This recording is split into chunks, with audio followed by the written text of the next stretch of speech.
गुंडांना ticket देणं अजित पवार नाही, कुठल्याच पक्षाने गुंडांना तिकीट देऊ नये. कुठल्याच पक्षाने आम्ही नाही, कोणीच नाही देता काम. त्यांनी तिथे या सगळ्या उमेदवारांना उभं करून त्यांनी तिथे कारण दिलं काही मित्र पक्षांकडे. ते तुम्ही म्हणतात की मित्र पक्षाकडे, ते म्हणतात की आमच्या मित्र पक्षांकडे जागा आहे. असं होऊन ही जबाबदारी झटकून, ज्याला आपण म्हणतो ना इंग्लिशमध्ये पासिंग द बक, एवढंच होतं आहे.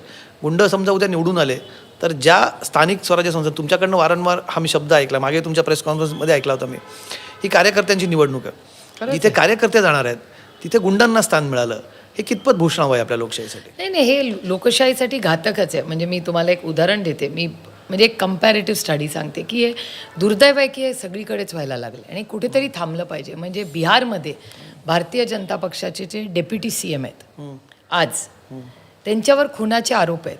त्यातले काही ते बेलवर बाहेर येऊन चॅलेंजही केलेले आहेत. ते आज भारतीय जनता पक्षाचे बिहारचे डेप्युटी चीफ मिनिस्टरवर खुनाचा आरोप आहे. त्याच्यात त्यांना एका केसमध्ये शिक्षाही झाली, ती त्यांनी चॅलेंज केली. त्यामुळे असे हे उदाहरण असेल किंवा हे जे तुम्ही पुण्याचं उदाहरण म्हणलं, ह्या सगळ्या उदाहरणांबद्दल माझं मत एकच आहे. मग ते भारतीय जनता पक्ष गुंडाला दो किंवा आमच्या मित्र पक्षांनी गुंडाला दो, जो गलत आहे वो गलती आहे. चूक आहे ती गोष्ट तुम्ही म्हणतात, जो गलत आहे वो गलती आहे. तुम्हाला, मला असं वाटतं तुमच्याकडे पर्याय तिथे होते ना पुण्यामध्ये. तुमची चर्चा माझ्या मते शिवसेना उद्धव बाळासाहेब ठाकरे पक्षाशी, मनसे त्यांच्या युतीची चर्चा सुरू होती. चित्र बाहेर असं आलं सुप्रियाजी की तुम्ही त्यांना चर्चेत झुलवत ठेवलं आणि अल्टिमेटली तुम्ही गेलात अजित पवारांसोबत. तुम्हाला ऑप्शन होतं तिथे, ज्यांच्यासोबत तुम्ही 2.5 वर्ष लोकशाहीचा लढा लढतायत त्या पक्षांसोबत तुम्ही लढू शकला. मी तर महाविकास आघाडी प्लस अजित पवार असाच माझा प्रयत्न होता. आणि लोकल पुण्याची शिवसेना आणि पुण्याची काँग्रेस ही हो म्हणली होती. पुण्याची माझी शिंकली. आता ते काँग्रेसलाच तुम्हाला विचारावं लागेल, कारण का काँग्रेसचे जे पुण्याचे अध्यक्ष आहेत त्यांची माझी सविस्तर चर्चा झाली. आमच्या मीटिंग्सही झाल्या, आमच्या 5-6 मीटिंग एकत्र झाल्या. म्हणजे अजित पवार पक्षाचे नेते हे जाऊन भेटले पण काँग्रेसला आणि शिवसेनेला पुण्यामध्ये. त्यामुळे ते जवळपास सगळं जमतच आलं होतं. तुमच्याकडनं होकार होता पण ती माझ्याकडून नुसता होकार नव्हता, प्रयत्न होते. पण मग ही युती पुण्यातली ही शिवसेना उद्धव बाळासाहेब ठाकरे किंवा काँग्रेस यांच्यामुळे तुटली असं तुम्हाला म्हणायचं? नाही, त्यांचं हे बघा, युती मला कसं आहे, खूप म्हणणं आहे की तुमच्यामुळे झालं, हे फार सोपा मार्ग आहे. माझं असं म्हणणं आहे की नेगोसिएशन असतं ते, आणि ते आमचे मित्रपक्ष आहेत, ते नेगोसिएशन ब्रेक झालं. काही सीट्स मला त्यांना मान्य नव्हतं. मुंबईमध्ये आम्ही खरंच, म्हणजे मी संजय राऊत साहेब असतील आणि त्यांना हे क्रेडिट दिलंच पाहिजे की आज उद्धवजी राजजी एकत्र आले, ते त्यांच्या मागे राऊत साहेबांचे प्रचंड कष्ट आहेत. आणि इथेही राऊत साहेबांनी खूप प्रयत्न केला की काँग्रेस आणि आम्ही मुंबईत एकत्र लढावं महाविकास आघाडी.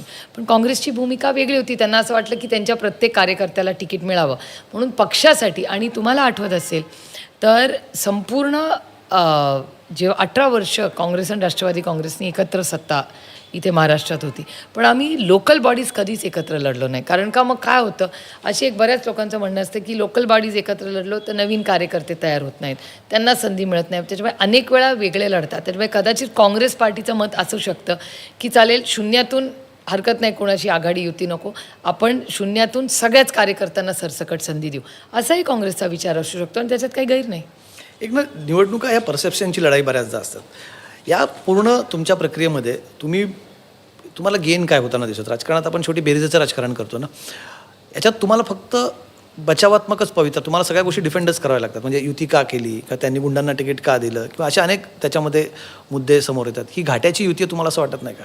असं नाही, एवढं छोटंसं सीमित विचार करून चालणार नाही. आता घाट्याची युती प्रत्येकानेच केली आहे. कोणाचं भलं झालं आहे याच्यात?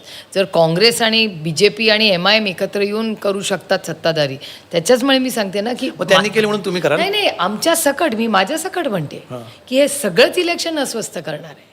त्याच्यामुळे मला काळजी, आणि मी त्याच्यात प्रयत्न करायला तयार आहे. मी मागेही एका चॅनलची कोणाशी बोलले मला आठवत नाही, पण मी विनंती केली होती महाराष्ट्राच्या माननीय मुख्यमंत्र्यांना की तेव्हा तो विषय होता की आपण फक्त पातळी खाली जाते, फार वैयक्तिक आरोप होतात. म्हटलं आमच्या बाजूनी मी जबाबदारी घेते, तुमच्या बाजूनी तुम्ही घ्या. आपण कुठेतरी ती एक लक्ष्मण रेखा ही आखूया ज्याच्यात तुम्हीही पातळी सोडायची नाही आणि आम्हीही सोडणार नाही. कारण काही महाराष्ट्राची संस्कृती आहे. महाराष्ट्र हा एक अतिशय सुसंस्कृत राज्य आहे आणि यश अपयश हे होत राहील.